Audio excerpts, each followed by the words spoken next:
This is the Zen of Why interview series, and I am so excited to interview Marci Lebowitz, autism specialist. Hi, Marci. How are you?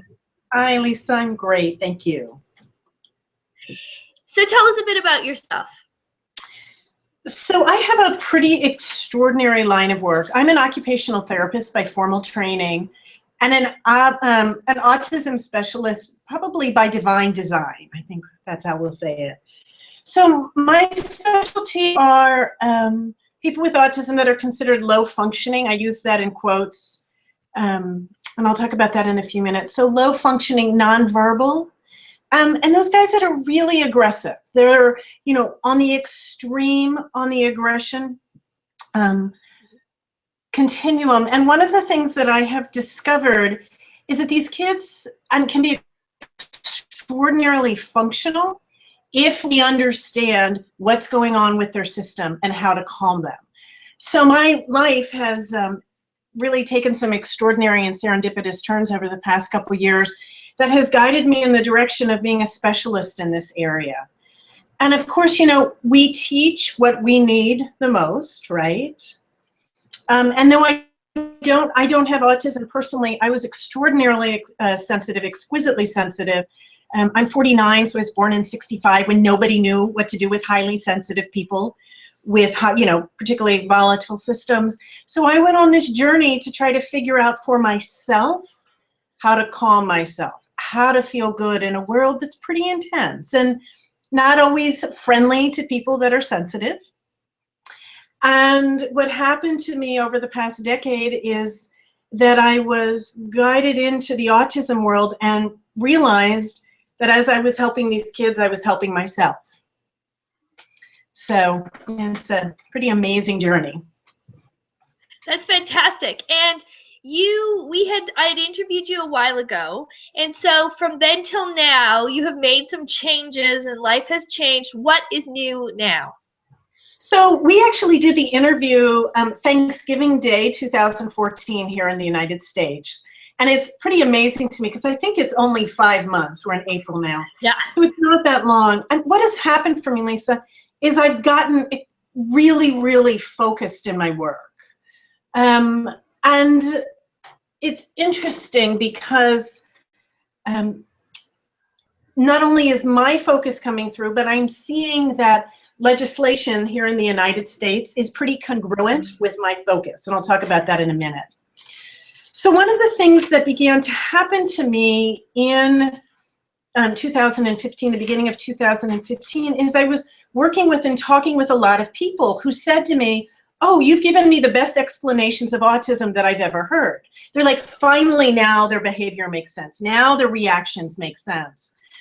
And I realized that in order to truly help people with autism and people without autism, non-autistics, right, that we all needed a better understanding of what was going on with the autistic brain and body. Because if you don't understand their inherent and fundamental reactions, first of all, their behaviors make no sense. They just don't, okay? And then you don't know what to do on how to help them, okay? Yeah. One of the things, particularly, again, my specialty is aggression, is I find people with autism are actually really kind, gentle people underneath that aggression. They're just scared and they panic. And they have these hair trigger reactions because of their sensitivity that cause them to be volatile very quickly. And if the non-autistic people in the environment that are helping them or educating them or caring for them don't understand it, we can actually aggravate them more, okay? And it's not because we're bad people or we haven't tried to help them or whatever. It's just the autistic system is so different. It can be really confounding, right? Okay. And I've heard people say, well, just tell people to do for kids with the autism the opposite you would do for a non-autistic kid. And I remember thinking, I don't even know what that means, and I'm an autism specialist, right? Yeah. So what I did was started to create a series called Relating to Autism, because what I wanted was to get really tangible, really pragmatic information to people to say, hey, this is what these kids are doing. Because first of all, they can be quite quirky in their reaction, okay? And they need structure and they need systems in a way because they're unable to organize themselves independently. Right. That for those of us working with them, if we give them the correct systems, oh my gosh, the things these kids can do, even with a low functioning diagnosis. Right. Okay? Because we then set them up for success. Right. So that's one element of it. It's a huge part of my work is teaching the adults how to structure the environment, how to structure the systems for the kids, and then for the adults, how to structure themselves. Yes. So they're in the right space. Because here becomes the other piece. These kids are so sensitive and so perceptive, and they read people in seconds, right? Their radar's really high. So they know if they're working with somebody and somebody doesn't know how to structure them, or they know that somebody's going to let them out of something and not hold them accountable, they'll just have a field day, right? And disorganize and be, and be non-compliant.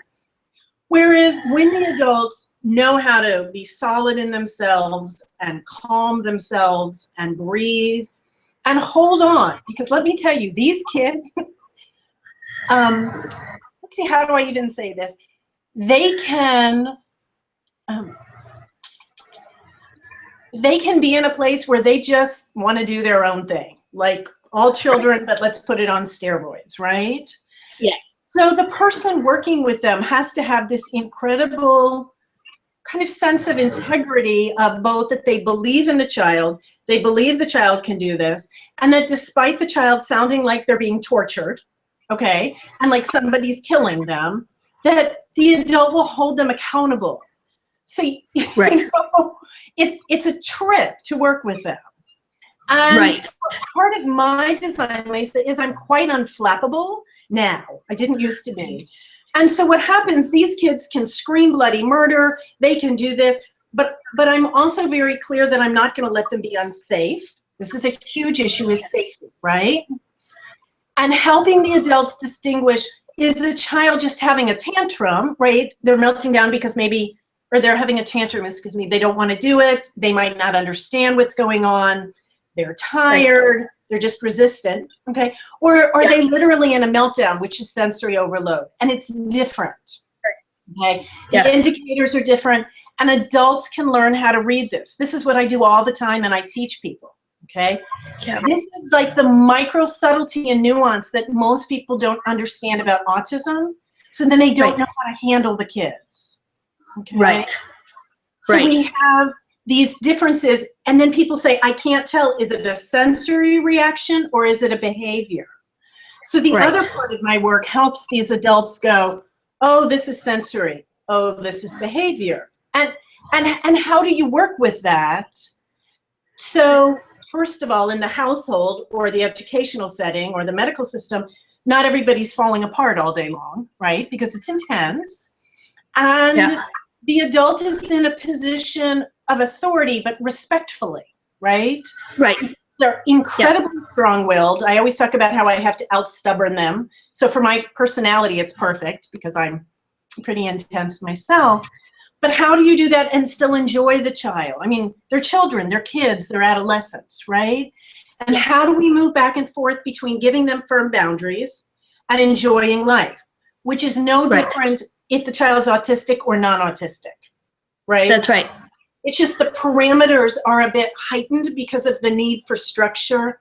The unusual reactions and behaviors of autism are involved.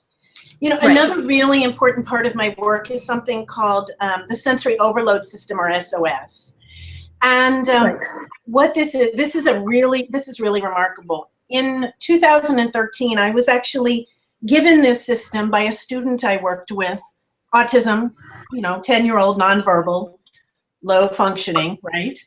Severe aggression, very sensitive, who showed me how on him to calm him completely in under 10 minutes, okay? Right. And I can tell you, this is not something I could have figured out because I'm not autistic, right? But I'm really tuned in and I'm really good with people that are nonverbal, so I'm happy to pay attention to their cues, okay? Right. So let me stop you for just a minute, and I just want to say, if you're interested in Marci's work and the SOS system, go to her website at marcilebowitz.com.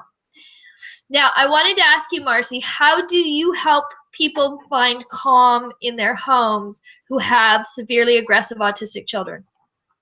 So that system looks like, I do what's called comprehensive. So I come in for 3 days. They call me the Mary Poppins of autism.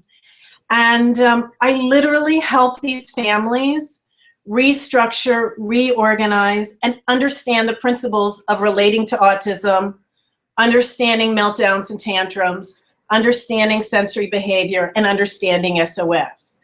So I'm with those families for 3 days straight, and whatever issues the parents say to me, I want my child functional in this area, or my child's unsafe in this area. I say, great, okay? Now be prepared, hang on, because the child's gonna hate it and they're gonna act like I'm killing them, but I'm not, Yes. okay? Yes. And get all these systems in place for the family and then teach the family. So not only the parents, the sibling, but I also work with extended family, respite workers, babysitters, I mean, you name it. Yeah. And you were talking about some legislation coming through. Can you explain a bit about what that means to you and the rest of the country? Sure, and what it means for these kids. So yes. Here in the United States, we're having the revision of the No Child Left Behind Act, which is our educational act. That is up every so often for revision. And the purpose of this act is to protect students, right, and make sure things are taken care of.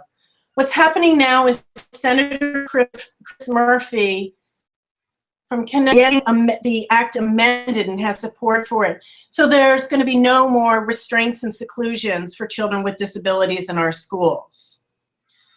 And this is very interesting and very important to me because even though there are many schools that are doing this without seclusion and restraints, we still have schools here in the US that are.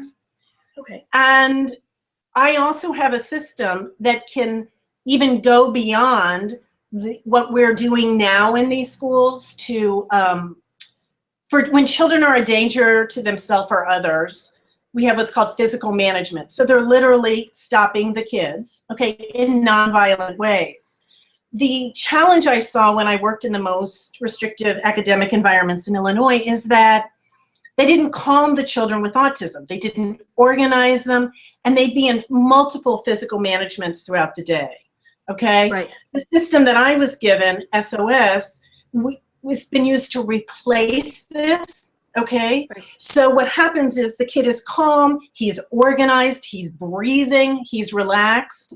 And so what happens is he goes back to class, and the rest of the day, they don't have any problems with him because he's actually given something for the autistic brain and body and nervous and sensory system and breathing that calms him.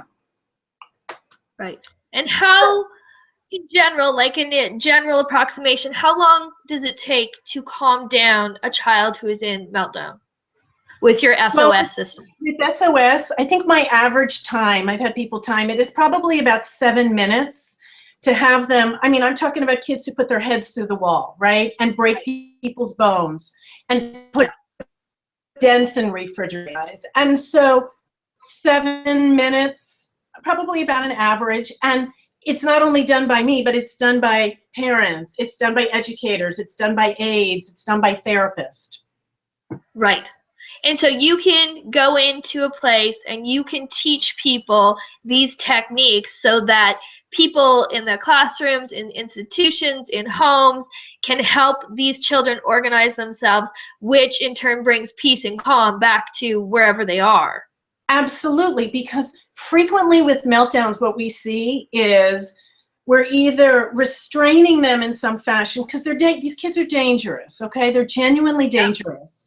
So we're restraining them, which actually, in my eyes, kind of traumatizes them a little more, right? Yes. So they might stop hitting, but the anxiety is still really high. Yes. Not only for the child, but everybody around, because you know what that feels like when we're amped up. Yeah. This system, and I teach them how to do it. They stay calm, the kid calms, they go right from this calming technique to a structured task. The system is put in place for everyone, okay? So Yep. everybody can settle down.